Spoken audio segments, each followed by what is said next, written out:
ఏపీలో ఖాళీగా ఉన్న 4000 పంచాయతీ కార్యదర్శుల పోస్టులను అవుట్ సోర్సింగ్ విధానంలో భర్తీ చేయనున్నారు.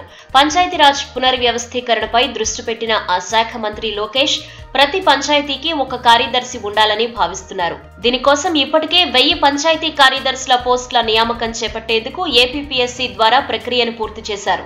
కొద్ది రోజుల్లో వారిని గ్రామ పంచాయతీల్లో నియమించనున్నారు.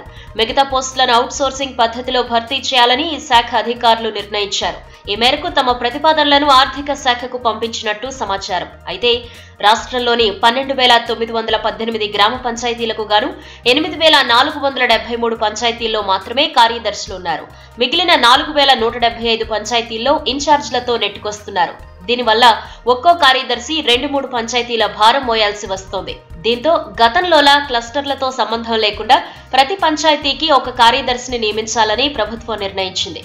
అందులో భాగంగానే అవుట్ సోర్సింగ్ ఆలోచన చేస్తోంది. ఇదిలా ఉండగా పంచాయతీరాజ్ శాఖ ఇప్పటికే పంచాయతీ కార్యదర్శులకు పదోన్నతి ప్రక్రియను ప్రారంభించింది. తాజాగా పలు సీనియర్ అసిస్టెంట్లు, ఎగ్జిక్యూటివ్ ఆఫీసర్లకు పదోన్నతి కల్పించారు. ఈ వీడియో మీకు నచ్చినట్టయితే లైక్ చేయండి, షేర్ చేయండి. మరిన్ని ఇంట్రెస్టింగ్ వీడియోస్ చూడడానికి మా ఛానల్ కు తప్పక సబ్స్క్రైబ్ అవ్వండి.